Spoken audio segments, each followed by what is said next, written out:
ವಿಜಯಪುರ ನಗರದ ಗಾಂಧಿ ಚೌಕ್ ಪ್ರದೇಶದಲ್ಲಿ ಆಹಾರ ಮತ್ತು ನಾಗರಿಕ ಸರಬರಾಜು ಇಲಾಖೆಯು ದಿಢೀರ್ ಪರಿಶೀಲನೆ ನಡೆಸಿದೆ. ಹೋಟೆಲ್ಗಳಲ್ಲಿ ಗೃಹ ಬಳಕೆಯ ಗ್ಯಾಸ್ ಸಿಲಿಂಡರ್ಗಳ ಅಕ್ರಮ ಬಳಕೆ ಹಾಗೂ ಕನ್ಸ್ಯೂಮರ್ ಇಲ್ಲದ ಕಮರ್ಷಿಯಲ್ ಸಿಲಿಂಡರ್ ಬಳಕೆ ಪತ್ತೆಯಾಗಿದ್ದು, ಹೋಟೆಲ್ ಮಾಲೀಕರಿಗೆ ನೋಟಿಸ್ ನೀಡಿ ಎಚ್ಚರಿಕೆ ನೀಡಲಾಗಿದೆ. ಈ ಕುರಿತು ಹೆಚ್ಚಿನ ಮಾಹಿತಿ ಈ ವರದಿಯಲ್ಲಿದೆ.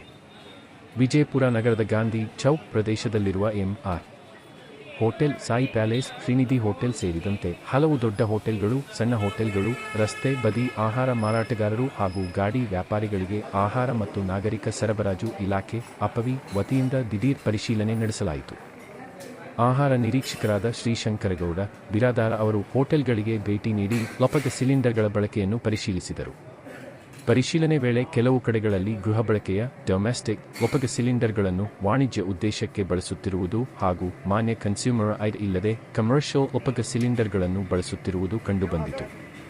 ಈ ಹಿನ್ನೆಲೆಯಲ್ಲಿ ಸಂಬಂಧಿಸಿದ ಹೋಟೆಲ್ ಮಾಲೀಕರು ಹಾಗೂ ವ್ಯಾಪಾರಿಗಳಿಗೆ ಗೃಹ ಬಳಕೆಯ ಸಿಲಿಂಡರ್ಗಳನ್ನು ವಾಣಿಜ್ಯ ಉದ್ದೇಶಕ್ಕೆ ಬಳಸಬಾರದು ಹಾಗೂ ಕನ್ಸ್ಯೂಮರ್ ಹೊಂದಿರುವ ಕಮರ್ಷಿಯಲ್ ಲೋಪದ ಸಿಲಿಂಡರ್ಗಳನ್ನು ಮಾತ್ರ ಬಳಸಬೇಕು ಎಂದು ಅಧಿಕಾರಿಗಳು ತಿಳಿಹೇಳಿದರು. ನಿಯಮ ಉಲ್ಲಂಘಿಸಿದವರಿಗೆ ಕಾರಣ ಕೇಳುವ ನೋಟಿಸ್, ಶೌಕಾಸ್ ನೋಟಿಸ್ ನೀಡಿ ಅಗತ್ಯ ದಾಖಲೆಗಳನ್ನು ಸಲ್ಲಿಸುವಂತೆ ಸೂಚನೆ ನೀಡಲಾಗಿದೆ. ಮುಂದಿನ ದಿನಗಳಲ್ಲಿ ನಿಯಮ ಉಲ್ಲಂಘನೆ ಕಂಡುಬಂದರೆ ಕಾನೂನು ಕ್ರಮ ಕೈಗೊಳ್ಳಲಾಗುವುದು ಎಂದು ಇಲಾಖೆ ಎಚ್ಚರಿಕೆ ನೀಡಿದೆ. ಸಾರ್ವಜನಿಕರ ಸುರಕ್ಷತೆ ಹಾಗೂ